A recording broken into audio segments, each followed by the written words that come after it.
Rain's still quite breezy here as well, but elsewhere the winds are light, and for many it'll be a bright winter's day with blue skies, plenty of sunshine, and temperatures after that frosty start close to average. Highest temperatures actually in the northwest. But if the fog sticks, that could really suppress the temperatures, and we're going to see more of that, I think, as the week goes on.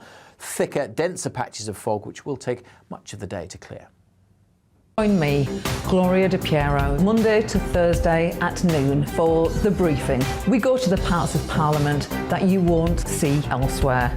Plus, there's exclusive interviews with MPs from all parties. But quite often, they paper over the real truth. Why does a working class lad like you join the Tories? That's a good question. Don't miss it, Monday to Thursdays at noon on GB News.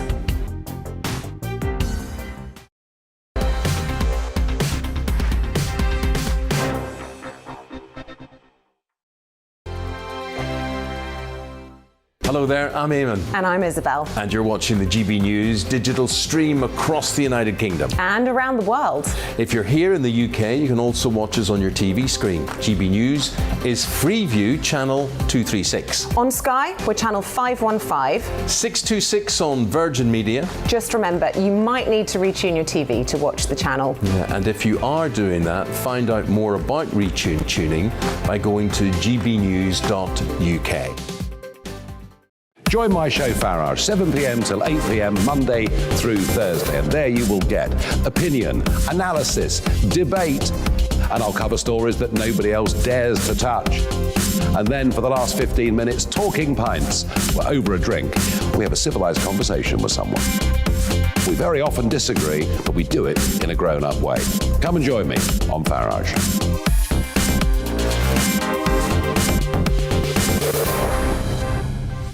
I'm Dan Wootton. Join me Monday to Thursday from 9 to 11 for the feistiest and most fun news debate on TV, where free speech reigns. I'll bring you a sharp take on the day's biggest stories, bombshell newsmaker interviews, and A-list guests. And I guarantee you, no spin, no bias, no censorship, and no reason to go to bed. That's Dan Wootton tonight, Monday to Thursdays from 9 on GB News. Hello there, I'm Eamon Holmes. And I'm Isabel Webster. And we hope you can join us for Breakfast with Eamon and Isabel. You make me laugh out loud, belly laugh. Is that important first thing in the morning? Yeah, absolutely. And there's me trying to be deadly serious.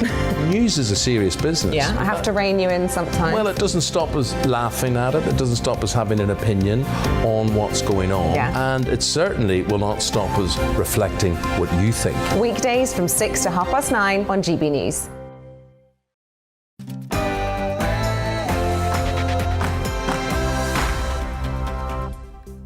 Hello there, it's 6 o'clock. I'm Michelle Dewberry, and this is Dewbs & Co, the show where we'll get into the things that have got you talking today.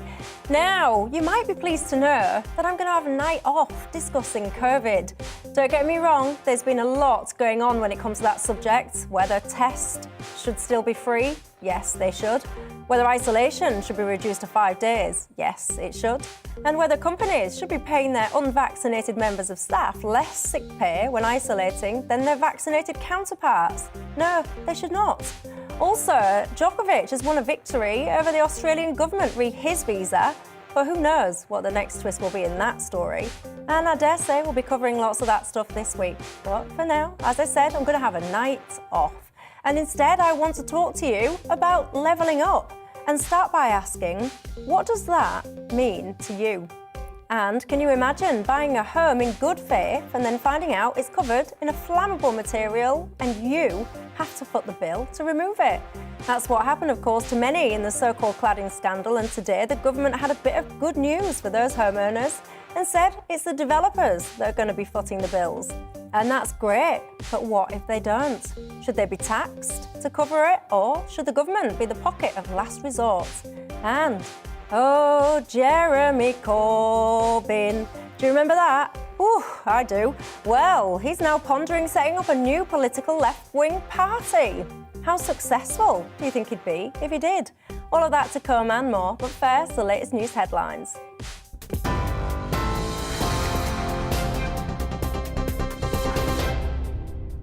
Hello, I'm Tamsin Roberts. Here are the top stories. The government says it will take every step necessary to protect leaseholders in the ongoing cladding crisis. Housing Secretary Michael Gove told MPs that flat owners were shouldering an unfair burden and that the building industry should fix the dangerous cladding in medium-rise blocks. Labour leader Sir Keir Starmer has said the action is welcome but very late. Mr Gove told the Commons developers who sought to profit should take full responsibility. Leaseholders are shouldering a desperately unfair burden.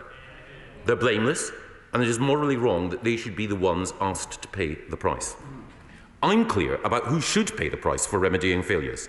It should be the industries who profited as they caused the problem and those who continue to profit as they make it worse. We will also ensure that those who profited and continue to profit from the sale of unsafe buildings and construction products must take full responsibility for their actions and pay to put things right. Novak Djokovic says he's pleased and grateful after the judge overturned his visa cancellation and aims to compete in the Australian Open. Earlier today, a court ruled he did have the required medical exemption to enter the country without a COVID vaccine. Australia's immigration minister, though, says he reserves the right to exercise personal power to expel the star from the country. Goran Djokovic is the tennis star's uncle. Speaking to GB News, he said his nephew has been treated like an animal. I don't know what's wrong with the people there, you know. If Novak is not welcoming, they're supposed to say that. Please don't come. And if they issue the visa for him, and after that they arrest him, this is like, for me, it looks like trap for the animals, you know, like a wolf animals in the mountain, you know. And they invite him to come and they trap him and put him in the jail, trying to put him on his knees. Number 10 say Boris Johnson will not face an investigation into the refurbishment of his Downing Street flat. Labour called for an inquiry after it emerged the Prime Minister had discussed the project with Lord Brownlow through WhatsApp messages. But the PM's official spokesman says it's been confirmed that the Parliamentary Commissioner for Standards wouldn't be looking any further into the matter. The government is considering cutting the COVID isolation period for the fully vaccinated in England from 7 days to 5. Speaking during a visit to a vaccination centre in his West London constituency, Boris Johnson says they're following the science and that lateral flow tests will continue to be freely available. I think that we'll use them as long as they're very important, and there's a similar argument to be had about the quarantine period, whether to come down from 7 days to 5 days. We're looking at that, and we'll act according to the science. In the US, a New York City mayor has revised the death toll for the number of people killed in an apartment fire from 19 to 17. A fire broke out in a New York City high-rise residential building on Sunday. 9 adults and 8 children died in the blaze. 60 others were injured, with many in a critical condition. Authorities say a malfunctioning electric heater caused the incident. The city's mayor, Eric Adams, has called it one of the worst fires witnessed during modern times. A Met police officer has been charged with 9 more offences, including 6 counts of rape. The Crown Prosecution Service says this takes the number of offences David Carrick is charged with to 29. The new charges relate to 4 women alleged to have taken place between 2009 and 2018. The 47-year-old has denied all the previous charges against him. He'll appear at Westminster Magistrates Court on Wednesday. Buckingham Palace has unveiled the lineup of celebrations for the Queen's Platinum Jubilee. It'll mark Her Majesty's 70 years on the throne with a 4-day UK bank holiday weekend from the 2nd to the 5th of June. A platinum pudding competition that'll be judged by a panel including Dame Mary Berry is among some of the events being planned, including street parties and a concert. Well, that's all the news for now. It's 6 minutes past 5. Now let's get back to Michelle and Dewbs & Co.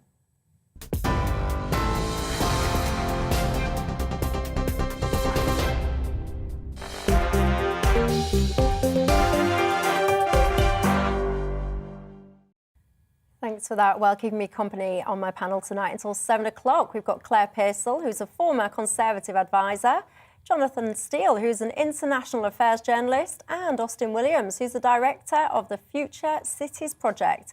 And you know the drill on Dewbs & Co by now. It's not just about us and our thoughts, it's about you and yours. You can get in touch with me on gbviews@gbnews.uk, or you can tweet me at Michelle Dewbs or at GBNews.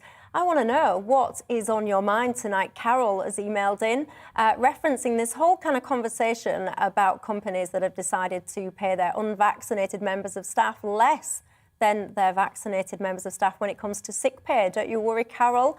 I can't resist. I shall certainly be debating that story this week. But tonight, just a night off COVID, because we all need that from time to time, don't we?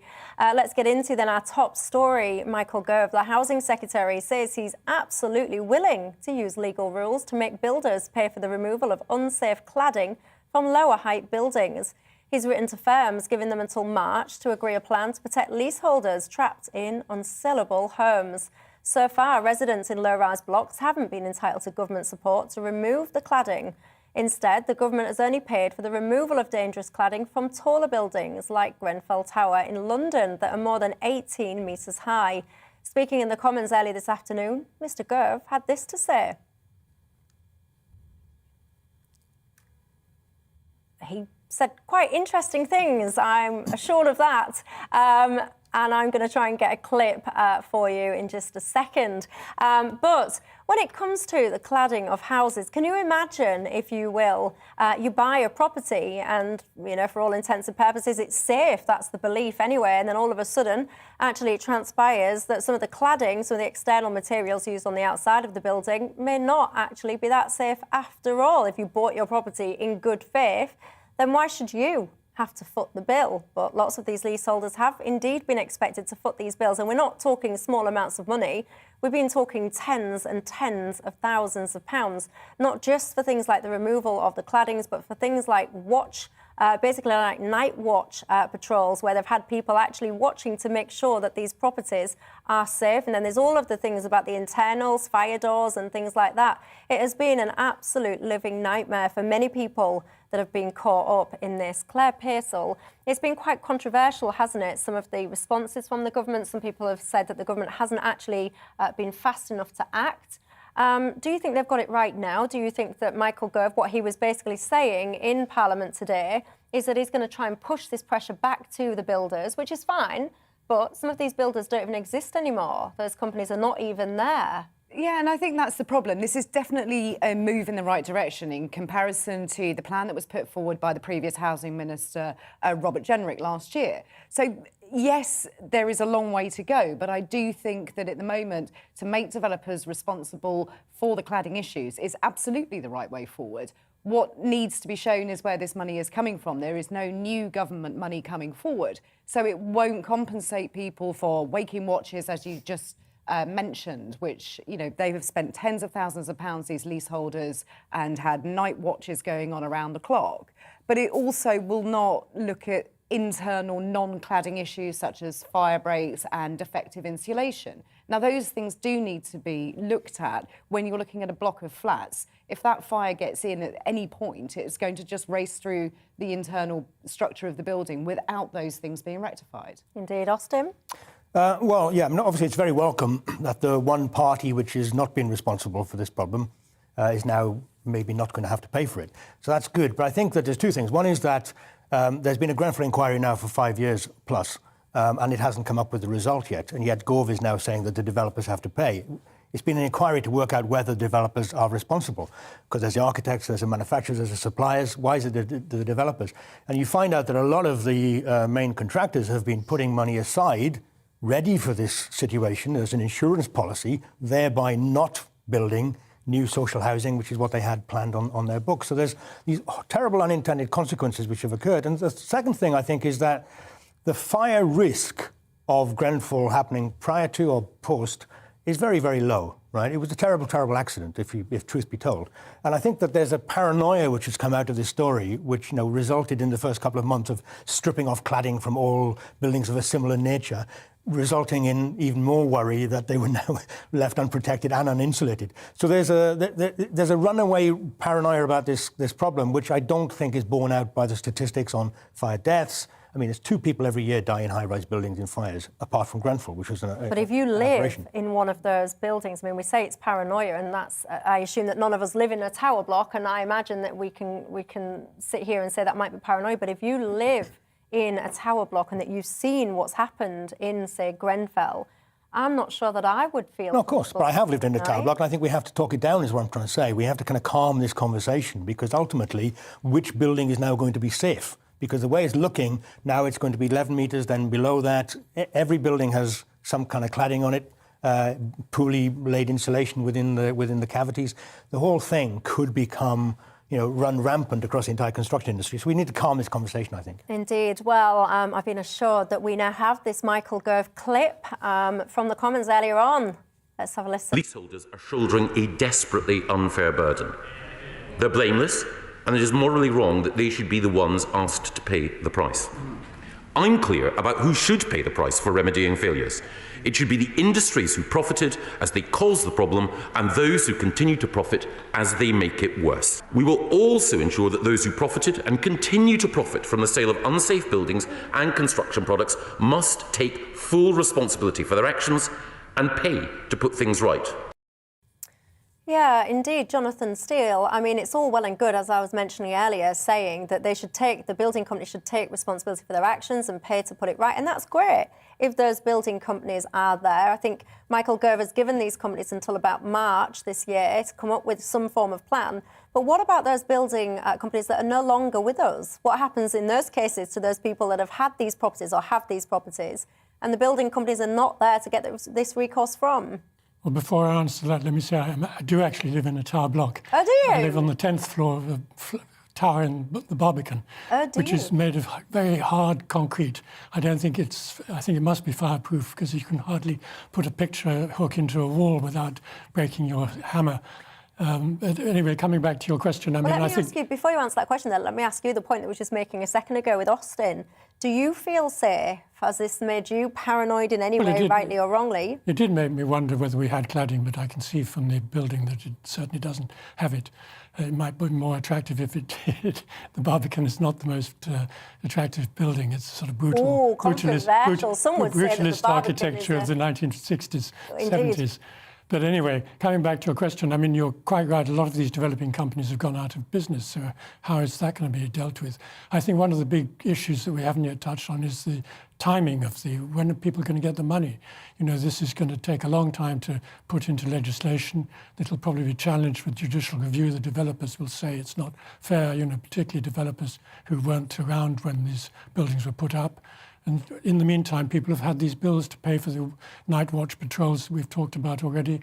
I mean, the government should put the money up now, pay the leaseholders, the tenants now, and then get the money back from the developers later, rather than just leaving it open as to when the money's coming through. So you think the government should put the money up, give the leaseholders some, sleeping nights, I guess. Many of them will have had sleepless nights for a very long time. So you reckon the government should put that money up? And if they don't then get it back from the building companies, is it our bill then, the taxpayers? Well, it probably will have to be. But I gather that Rishi Sunak is very dubious about this bill, which is why about this project, which is why he's saying there's not going to be much extra money for it, because he can see that in the last resort, the government will have to pay probably. Yeah, and Austin, I mean, there's a lot of focus at the moment, isn't there, about the whole kind of climate change situation when it comes to anything that's kind of new, or not even new, actually. There's just a basic obsession with climate change. And one of the reasons, not the only reason, I hasten to add, but one of the reasons this cladding was on these properties was to try and kind of make them more climate effective, if you like. And sometimes I wonder, are we often blinded by our desire of net zero and things like that, that it's making us less likely to consider options properly because we're slightly tunnel vision with our climate policies and visions? Well, I agree with that part of the question. I mean, obviously it was a very badly insulated building, and therefore insulating it is actually not a bad idea. But when you take a look at what's happening now with the conversation about air source heat pumps, which apparently we're all going to have to spend 20 grand putting into our houses, part of that cost is going to be on the basis that we're all living in uninsulated houses, and therefore there's going to be insulation aplenty on every building, let alone high-rise buildings. But no, I agree that the climate change kind of rhetoric, which suggests that every house is somehow destroying the planet, every homeowner is in some way, creating climate change and sea level rise through their simple actions of living in a property, that is now kind of being extended to the fact that we now have to kind of insulate every darn thing that moves. So there's definitely part of the problem was that. I think that there's a problem of the ability to clad a concrete building in a very straightforward way. But I do think, coming back to the general point, is that cladding is, I think if you could look at any building in this country and you'd probably find faults in it. Yes, because that, it's not an exact science. And I think that we've just slightly over-egged the inspection regime to try and find those faults, and that is what's scaring people into suggesting that maybe they're now living in unsafe properties, where I would argue that maybe there's nothing wrong with them at all.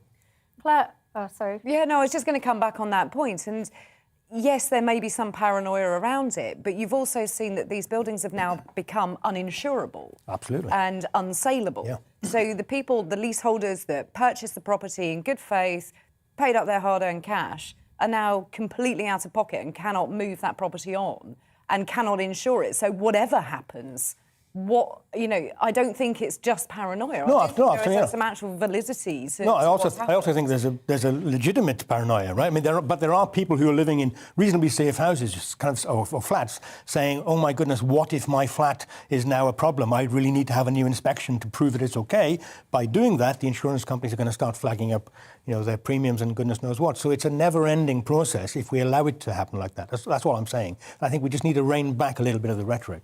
Well, do get in touch with me if you're watching tonight and you do live in one of these high-rises, or if you've been affected by this in any way, because I'd genuinely be interested in your opinion tonight. Do you welcome this new development from Michael Gove? Do you worry about what's going to be next for you? Lots of people are getting in saying, basically, there's a sentiment that I'm getting through on Twitter and on the emails where people are saying, surely this is what you're paying your solicitor for when you buy your property, and why would somebody buy these flats? Do they not have surveys done? But I think one of the points here is that lots of this stuff was up to certain standards, but I think Grenfell changed a lot in terms of what is safe, what is not safe, where should these standards be. So I think it's been quite a moving landscape for this, and I certainly wouldn't place any blame on anyone that's bought one of these properties in good faith. I think they've been really kind of sold down the river, and it must have been an incredibly stressful time for lots of them. And if you are one of those people, do get in touch and let me know what is life like for you at the moment. Are you breathing a sigh of relief tonight or not? I'm going to take a quick break, and when we come back, we'll be talking about levelling up. This word, these two words, should I say, they're thrown around like confetti at the moment, aren't they? But what does it actually mean? What does it mean to you? How do we measure it? How do we know if it's been successful? And will the government ever achieve it? We'll have that and more after the break. But first, here's the weather. Good evening. Wet weather for many this evening, but tomorrow a bit of a north-south split, staying fairly dull and damp across the south, but much brighter skies across the northern half of the UK. This set of weather fronts is responsible for the cloud and rain, but they are all, as I say, shifting south, allowing clearer skies to follow across Scotland and Northern Ireland by morning time, and then eventually across Northern England and Wales as well. But it will be fairly grey to start with, the clouds sticking around here overnight across England, Wales, some rain and drizzle for most, some heavier bursts likely over the Midlands and Eastern England. But clearer skies arriving for Scotland and Northern Ireland, allowing a touch of frost certainly over hills and in rural areas. Towns and cities just about staying above. Staying pretty windy across the far northwest. Lighter winds further south, but it will be quite a grey start to Tuesday, albeit pretty mild as well. Still some heavier bursts of rain to come over eastern areas, at least for a time during the morning, but the rain should clear from northern England by mid-morning, North Wales, so brighter skies here for the afternoon. Sunny spells for Scotland and Northern Ireland, always some showers over the Highlands, the Northern Isles and the Western Isles. Temperatures generally close to average across the north. Pretty mild in the south, but it will be staying pretty grey here until late on. Eventually, though, even across East Anglia in the south east, the rain should disappear through the evening time, and that will allow clear skies for all and a more widespread frost forming as we head into Wednesday morning, and a greater chance of seeing some fog patches too, which may take a while to clear on Wednesday. So some dense fog around over the Midlands in particular on Wednesday morning. A bit more cloud across northern Scotland with some patchy rain again over the Highlands and the Western Isles. But for most, Wednesday's a sparkling day of sunshine, a lovely winter's day with temperatures picking up after that frosty start to about average really for the time of year, 7, 8, maybe 9 or 10 in the northwest. Further frost to come this week, largely dry, some sunshine by day, but some more dense fog patches too.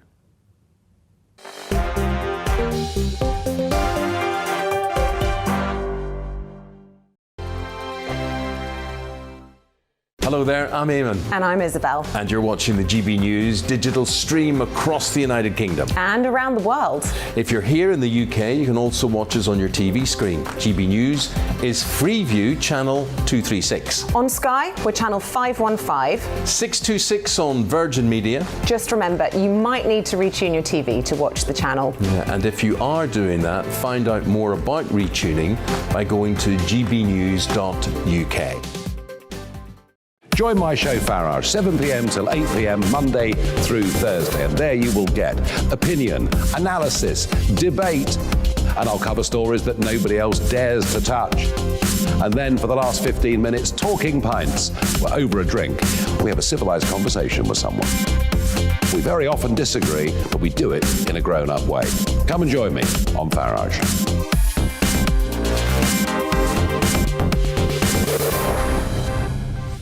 I'm Dan Wootton. Join me Monday to Thursday from 9 to 11 for the feistiest and most fun news debate on TV, where free speech reigns. I'll bring you a sharp take on the day's biggest stories, bombshell newsmaker interviews, and A-list guests. And I guarantee you, no spin, no bias, no censorship, and no reason to go to bed. That's Dan Wootton tonight, Monday to Thursdays from 9 on GB News. Hello there, I'm Eamon Holmes. And I'm Isabel Webster. And we hope you can join us for Breakfast with Eamon and Isabel. You make me laugh out loud, belly laugh. Is that important first thing in the morning? Yeah, absolutely. And there's me trying to be deadly serious.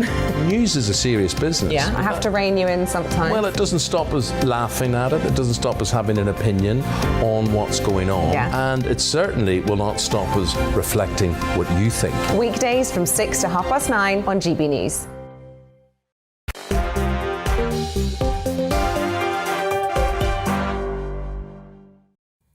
Hello there, welcome back to Dewbs and Co. And good evening as well to you if you are listening to us on the radio. I like new developments, and that was one that happened about a week or so, maybe 2 weeks ago on GB News, that you can now listen to us on the radio as well as watching us on your TVs or YouTube. So if you're doing that, good evening to you.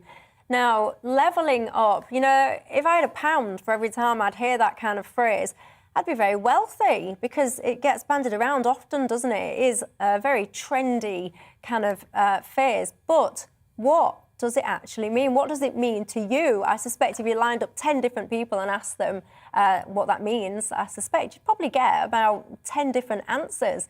The election promise was to deliver new jobs and infrastructure there to the regions in the UK that had so-called been left behind. Now, Ben Houchen, who's the Conservative Mayor of Tees Valley, says that voters in the so-called red wall seats in the north will punish the government if it fails to deliver. So I find this really fascinating. Austin Williams, you work with future cities.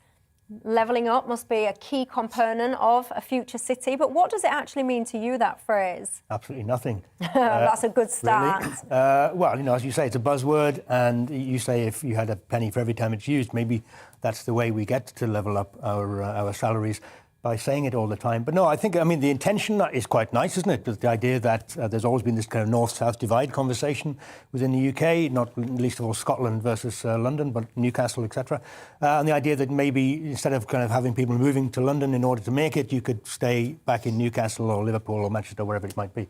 And you can see some of that has occurred with the BBC relocating to Salford, etc. But in general terms, I think part of the problem now is that, apart from HS2, which seems to be kind of floundering as we speak, there's been a lack of belief in the idea of growth, of industry, of development, of taking the economy forward. Because we're, as you've mentioned, we're talking about the climate change agenda, where consumerism, where manufacturing, where making things, where too much stuff is seen as a problem. Then how can you defend an industrial strategy if you kind of see that those things inherently are problematic in the long run? So I think that there's a kind of a philosophical kind of problem, if you like, for this discussion about levelling up, in as much as probably it'll be more like levelling down in some respects, where people will become a little bit poorer over here as they are to the northeast. And that's the conversation you see in relation to the rest of the world. The idea that we in the West, this is how the conversation goes, we in the West maybe have to lose a few benefits of our standards of living in order that people in the third world can develop slightly more. But we don't want them to develop Probably, because that would be terrible, wouldn't it, if they all had cars? That's the environmental dilemma. So I'm a great believer in real development, in real progress, in taking society forward, but I think that the conversation is against us. Yeah, that's Austin Williams there. Just as a short reminder, in case you are listening to us on the radio, the panel tonight, Claire Pacel, who's the former Conservative advisor, Austin Williams, that you've just heard there, who's the director of the Future Cities Project, and Jonathan Steele, who is international affairs journalist. Ken has been in contact, who's listening to us on the radio, I think, saying, I live in the south and I want prices levelled down to what our friends in the north enjoy. I want lower property prices for a start. He sums up by saying, forget levelling up. I want things levelled down. Jonathan Steele, what does this concept levelling up mean to you? Well, I agree with Austin. I think it's a very vague thing. Does it mean that the standard of living in the north, northeast and northwest should be raised, or does it mean that the government should spend more of its budget in the north? It's very vague. But there is this whole red wall argument now. The people in the red wall who've gone Tory in the last election are saying, you know, where's the benefit we've got out of it? Why isn't more money coming in? And the levelling up agenda is going to take years, if not decades, to go through. First, it's all about investment in infrastructure. Well, that doesn't come in a few months or even 2 or 3 years. Often it's a 5 or 10-year project. I think the much bigger issue is going to be the cost of living increases that people are facing in April this year. When, you know, then the red wall people who went Tory will see, is the government doing much for them with the cost of living going up and inflation going up and fuel prices going up and the national insurance contributions going up. You know, where's it's levelling, it's prices up rather than levelling up. Yeah, up. You just brought me nicely, by the way, onto a subject that I want to discuss probably tomorrow, because something else that's going up, or planned to be anyway, is the MP's salary. They are due to get a pay rise in April, so they won't be feeling that living pinch as much as many other people will. Should they be getting that pay rise? I'm teeing up my subject there for tomorrow. Let's not get into it now, because I want to talk about it tomorrow. I don't want to ruin today doing that. That's for tomorrow. But think about that in the meantime. Should MPs be getting that pay rise? But Claire, you are a former Tory advisor. This whole kind of levelling up, it sounds trendy. It makes people in the north perhaps feel included. But what does it actually mean? Have you been involved in advising any of the Tories about this topic? No, it was not under any of the umbrellas that I worked under. I was at the Home Office, so we didn't look at specific things like levelling up. And to be honest, I don't know what it means. I've not been able to find anyone that can explain it to me. And I always think that is one of the key things. If you're going to put a policy together, you need to be able to have a strapline that explains it. And currently they don't. And all it's done now is create a divide between north and south. As one of your listeners had already pointed out, they live in the south and they want to see things levelled down. And I think that's what I hear an awful lot, is that cost of living rises affect everybody. So how is that going to work? Are you going to pour more money? Is that what levelling up means? Are you pouring more money into communities? Are you pouring more money into education? Well, what about education in the southwest, in the south, in the southeast, in the Midlands? How does it look to the rest of the country that your tax, which is paid into a central pot, is getting what most people will think is now unfairly distributed?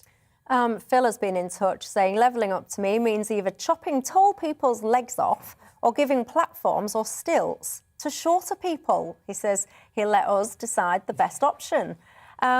If I think about what levelling up means to me, and I put it in context of my life, when I was growing up in Hull, if I wanted a decent job, and by decent I mean kind of highly skilled, slightly better paid, I had to leave my hometown. So I had to leave my family, I had to leave my friends and move.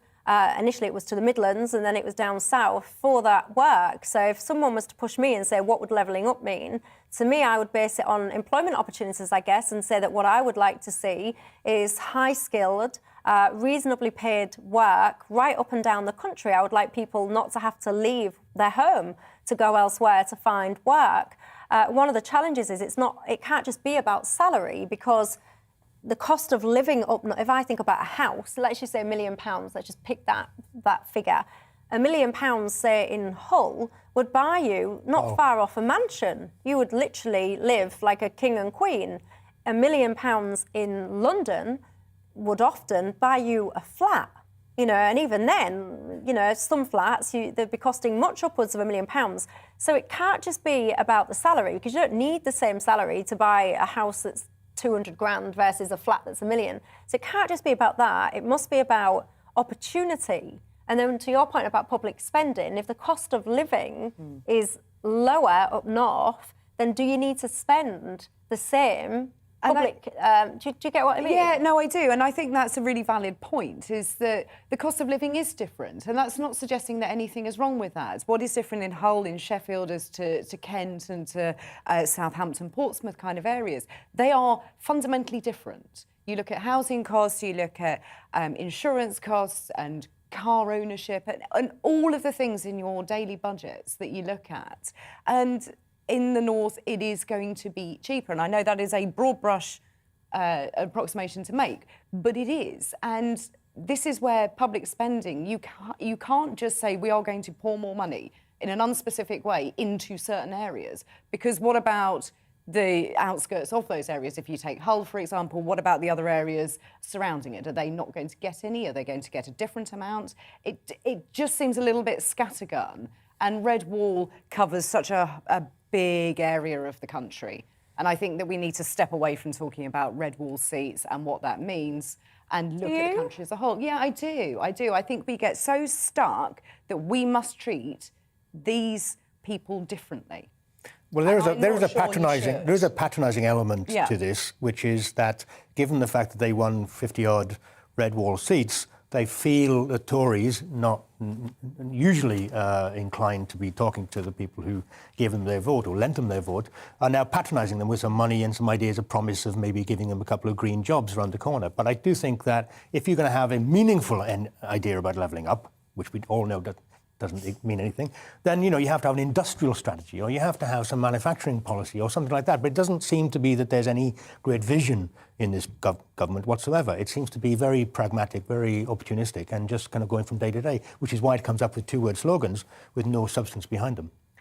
But Jonathan, do you think I think basically what we've concluded on this panel thus far is that no one really knows what levelling up is. If no one really knows, because I don't think this can just be unique to us, I think that a lot of people don't actually understand beyond conceptual what it is tangibly. And if no one can kind of articulate tangibly what it is, then God only knows how you can have tangible outputs to say that, yes, tick the box, I delivered that. But if we base it on the premise of trying to achieve a level of equality, whether that's, equal living standards, equal job opportunities, equal public spending, etc., do you think that's a noble aim to try and establish equality for all, or do you think it's a bit of a fool's errand?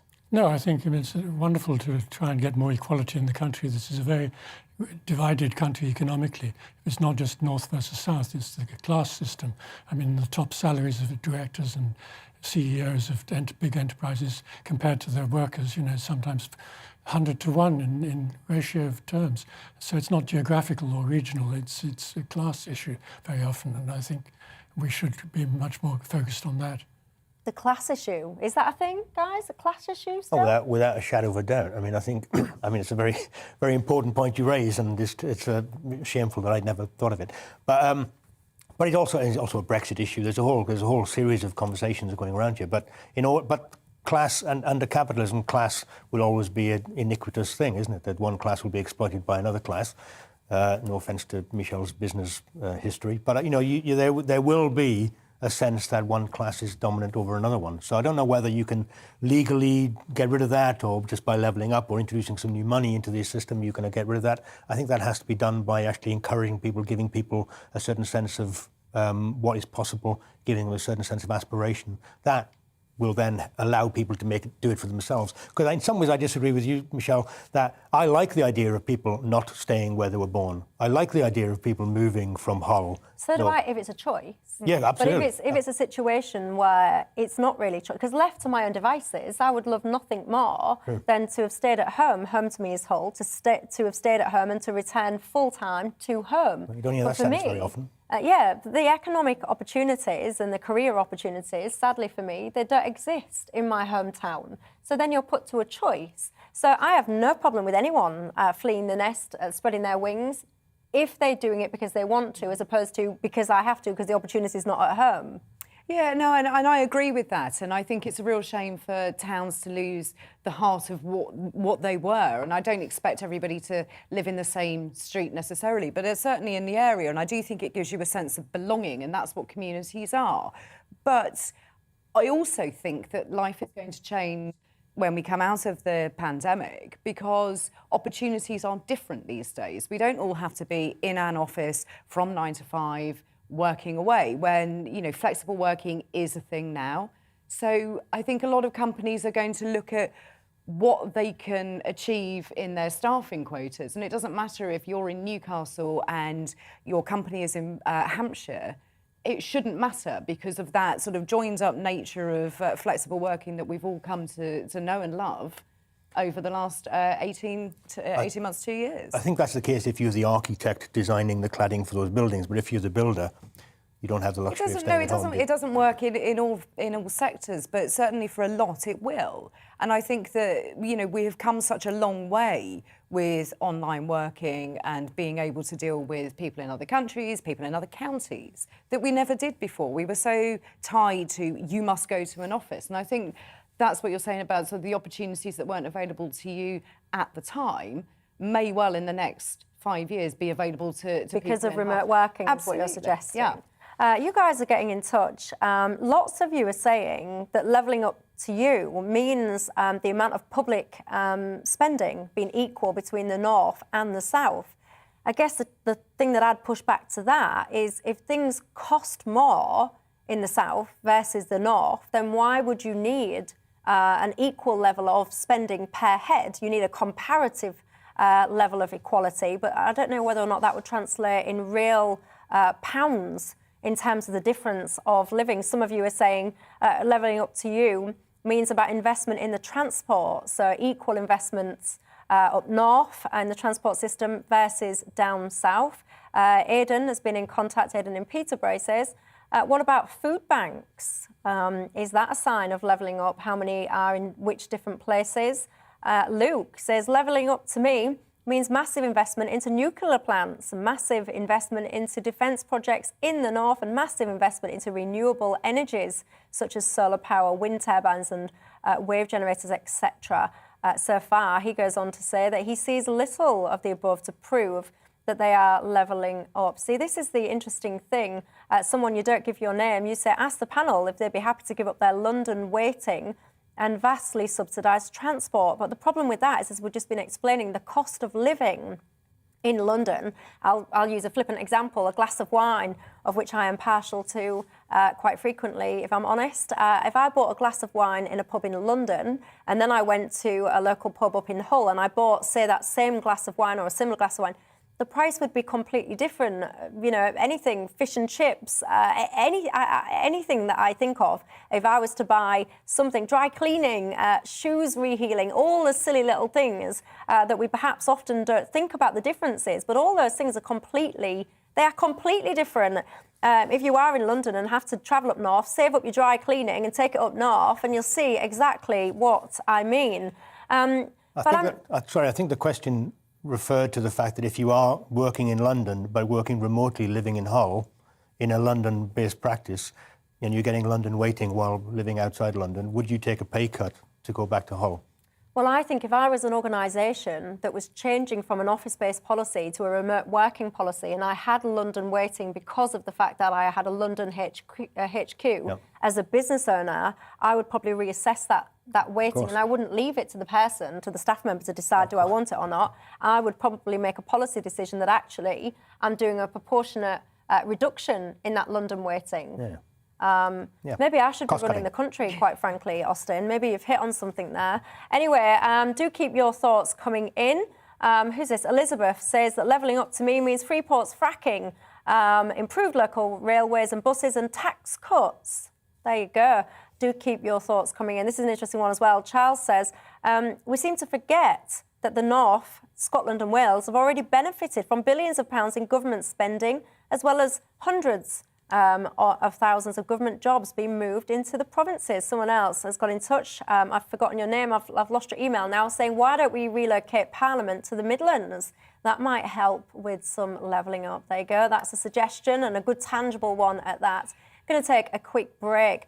When we come back, we'll be talking about Jeremy Corbyn. Don't worry, I'm not going to sing it again, but we'll be talking about him. He is considering a comeback and launching a new political party, a left-leaning one, of course. What do you think to that?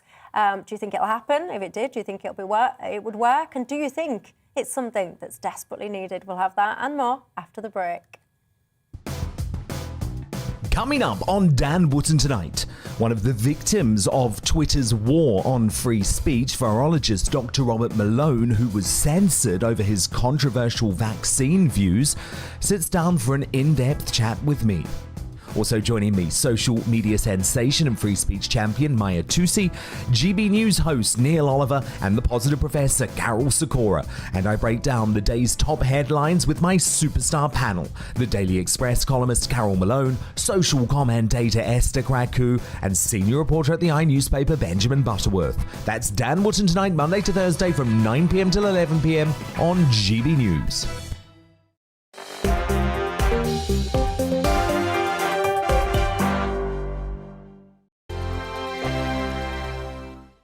Hello there, I'm Eamon. And I'm Isabel. And you're watching the GB News digital stream across the United Kingdom. And around the world.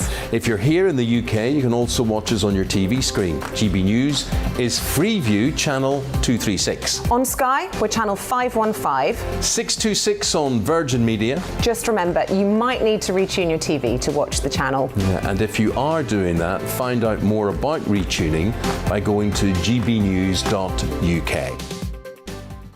Join my show Farage, 7 p.m. till 8 p.m. Monday through Thursday. And there you will get opinion, analysis, debate, and I'll cover stories that nobody else dares to touch. And then for the last 15 minutes, talking pints. We're over a drink. We have a civilized conversation with someone. We very often disagree, but we do it in a grown-up way. Come and join me on Farage.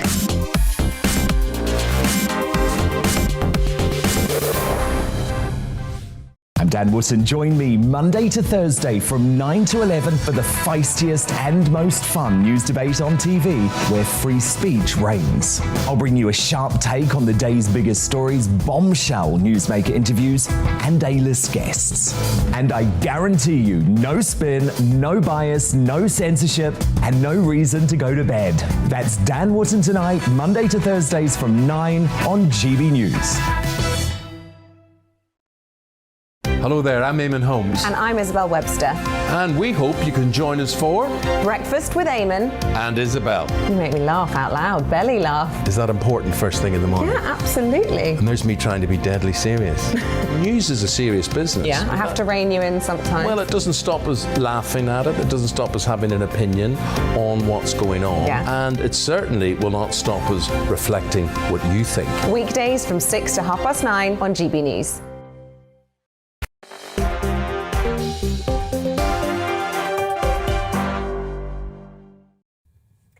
Hello there, welcome back to Dewbs & Co. Just a quick reminder as to who is on my panel and keeping me company until 7 o'clock tonight. We have Claire Pearsall, who is the former Conservative advisor, Jonathan Steele, who is the International Affairs journalist, and Austin Williams, who is the director of the Future Cities Project. And I have to chuckle because just as we was going to the break then, I read out one of my readers' emails saying about relocating Parliament. Claire, what did you just say when we went to the break? That we can't relocate Parliament. It needs to stay in the beautiful building on the bank of the River Thames. I think that's ridiculous. What do you think to that? I think, why can't we relocate Parliament if the BBC can move to Salford? What about Parliament as well? Why should they have to stay in the expensive buildings, plural, that are the Westminster Estates? They're having a huge refurbishment project very soon as well, which is going to cost us, the taxpayer, a small fortune. They're going to need a temporary home whilst they're doing that work, so why not? I think that was a good, sensible suggestion, actually, from our viewer. I will try and find your name, actually. I get lots of emails coming in. I've just lost that one. I'll try and find it so I can give you some credit for your suggestion. But I think it's quite a good suggestion. Get them moved up north. It'd save us a small fortune, wouldn't it? Let me know your thoughts to that. Now, let's move on. The former Labour leader Jeremy Corbyn is believed to be considering setting up a new left-wing political party before the next general election. According to the Telegraph newspaper, it says it's his response to his attempts to return to Labour as an MP been blocked. Mr Corbyn lost the Labour whip in 2020 after refusing to apologise for comments that he made about the anti-Semitism row that engulfed the Labour Party when he was leader. Sir Keir Starmer has since, of course, made that apology a condition of Mr Corbyn being allowed to stand for the party at the next election, something that he's refusing to do. So, at the moment, Mr Corbyn remains an independent MP. I wonder, are we ready then for the return of Jeremy Corbyn? Does this say more about Keir Starmer's leadership, though, than it does about Jeremy Corbyn? Jonathan Steele, do you think we need a new political party? And if so, is Jeremy Corbyn the man for the job? Well, it's a speculative story, I think, and it's very unlikely, I think, to me, that Jeremy Corbyn would do that because it would be political suicide. I mean, the history of new parties in Britain is not very good as long as we don't have a system of proportional representation. I mean, look at UKIP, look at Brexit, look at the Green Party, which has been in existence for decades, but only has never got more than one MP. So a left-wing new political party would have the same fate, I think. Jeremy Corbyn's too intelligent to go that route. He wants to get back into the Labour Party. And I think, as you said in your introduction to this segment, it's really more about Keir Starmer's leadership. I mean, it's more political suicide for Keir Starmer not to let Corbyn back into the Labour Party than it is for Corbyn to set up a new independent party. I mean, he's going to lose all those people who you sang beautifully, Jeremy Corbyn. Thank you. Just People now. have described. I do karaoke a lot. Wonderfully done. I wouldn't dare try and do it myself. Oh. But you know, all those young people, tens of thousands who voted for Jeremy Corbyn both in 2017 2019, they're not going to vote for Keir Starmer's party if Jeremy Corbyn's not in it again. And, do you think? I think so. They've been disillusioned by the leadership of the party.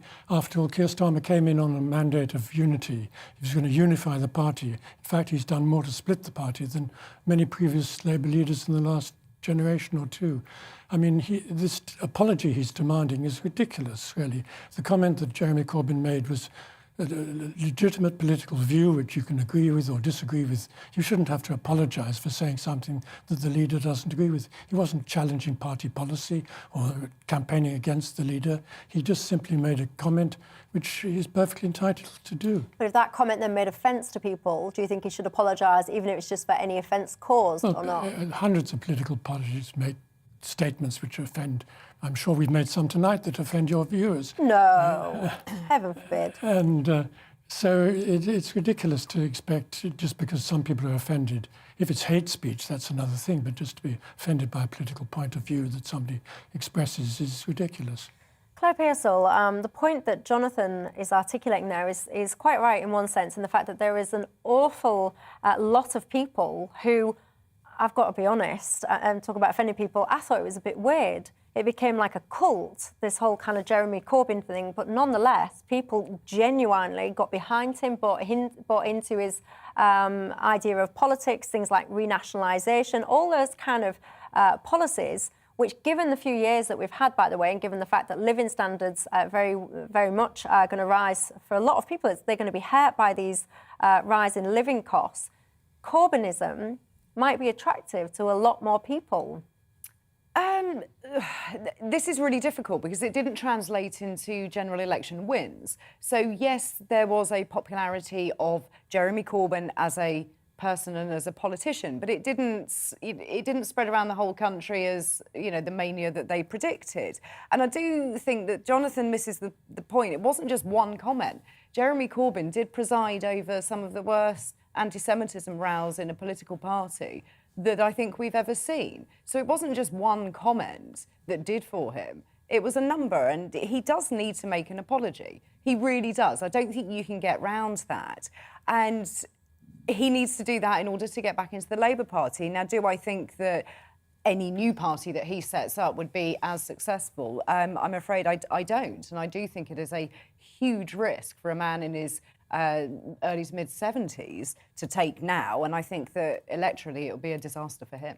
Do you, Austin, your thoughts? Well, I mean, the new party he's setting up is called Peace and Justice, and I hear that Gina Miller is also now setting up a new party which is called True and Fair. It's a little bit like some kind of branding exercise rather than anything meaningful. But I do think that if Jeremy... there's an element of living in the past. I completely agree with what Jonathan's saying in the general terms of the fact that there are a large number of people within the Labour Party who will now not vote for Keir Starmer. However, there is this kind of very historic loyalty amongst even left-wingers, hardline left-wingers, who will see the Labour Party as the only vehicle to exact change. And I think, from Paul Mason to Owen Jones, all these kind of left-wingers are now on the Keir Starmer bandwagon in some respects, even though they've said 3 years ago that they weren't. So I think the Labour Party's got a history which will manage to retain people. But this fragmentation which is going on within the Labour Party on the left, you can see that there's also a fragmentation going on within the Tory party, with Red Wall, as we've just talked about. So there is a historic moment. May not be played out now, maybe in a few years' time, but there is some kind of fracturing of the old, historic 200-year-old or 150-year-old political establishment, I think. That might be too grand a statement, but I think that there's something going on, and there is a rise of new parties, not Gina Miller, for goodness sake, but there is the Reform and Reclaim Party, who are making not much impact, but who knows what might happen in a few years' time. But something is changing. People are demoralised and disillusioned, and I think they want something. I wanted to take issue with what Claire said about Jeremy Corbyn saying he presided over this rise of anti-Semitism in the Labour Party. This is a complete fabrication of what actually happened. When the Equalities and Human Rights Commission looked into it, they looked into 70 complaints that had been made about the handling of anti-Semitism. They only upheld 23. In most of those cases, there was a complete contradiction. On the one hand, they were saying not enough's been done about anti-Semitism in the party. On the other hand, they said the Labour Party leader's office, that was Corbyn's office, had interfered. Well, the fact was that in most cases, the Labour Party leadership office had interfered in order to speed up the dealing of the anti-Semitism complaints. So you were damned if you did and you're damned if you didn't in the way the report was handled. And yet it was reported in the way that Claire has said, but in most of the media, as though they'd found massive anti-Semitism in the party, which was just not true at all. The number of complaints were very few. Well, there you go. You've heard both sides of that argument. Who do you side with on that one? Lots of you getting in contact saying that basically it's just going to be something that would split the vote. And yeah, we do have, of course, first past the post in this country at the moment. And that does make it harder for any smaller parties, doesn't it? Lots of you getting in contact there. My email is flooding in with response to Claire's comment saying that you cannot move Parliament. Lots of you getting in touch saying, yes, you can. What about York? That is coming through constantly as a suggestion. Get it into York. Someone else emailed in and said, it's a ridiculous suggestion. London is the capital city. Why would Parliament be anywhere else? Anyway, almost out of time. But before I go, there was a study that caught my eye today. Didn't surprise me at all, actually. Does it you? It's revealed that modern men are more vain than women, and they spend more time looking in the mirror at themselves than women. On average, for around a minute and a half. Who knew? Doesn't surprise me at all. Very briefly before I go, Austin, does it surprise you? Do you believe that men are more vain than women? Well, I'm testament to the fact that most academic studies are nonsense, and this one is a case in point. Claire? Yes, I've got a 13-year-old who is now spending a lot of time looking in the mirror. Boy or girl? A boy. Oh, is that age? Yes, Jonathan, do you believe men are more vain than women? I'm sometimes told I don't spend enough time looking in the mirror. Oh, well, there you go. I would... That's not I've very got to nice improve thing my to appearance, say, is it? straighten my tie, get my hair washed and cleaned and so on. Well, there you go. What do you reckon? I absolutely reckon that men are way more vain than women. Do you agree with that? And there's some stories I can tell you, but guess what? For time reasons, I work because we're almost out of time. So that's it from us for now. I'll be back the same time tomorrow, but thank you very much for my panel and thank you for your company as well. Lots of you still getting in touch about Parliament. Got to be honest, I don't think it's going to be moving anytime soon, do you? But I certainly wouldn't be against it moving. And York, why not? Anyway, have a good evening. I'll see you tomorrow, 6 till 7. Good evening. Wet weather for many this evening, but tomorrow a bit of a north-south split, staying fairly dull and damp across the south, but much brighter skies across the northern half of the UK. This set of weather fronts is responsible for the cloud and rain, but they are all, as I say, shifting south, allowing clearer skies to follow across Scotland and Northern Ireland by morning time, and then eventually across Northern England and Wales as well. But it will be fairly grey to start with, the clouds sticking around here overnight across England, Wales, some rain and drizzle for most, some heavier bursts likely over the Midlands and Eastern England. But clearer skies arriving for Scotland and Northern Ireland, allowing a touch of frost certainly over hills and in rural areas. Towns and cities just about staying above. Staying pretty windy across the far northwest. Lighter winds further south, but it will be quite a grey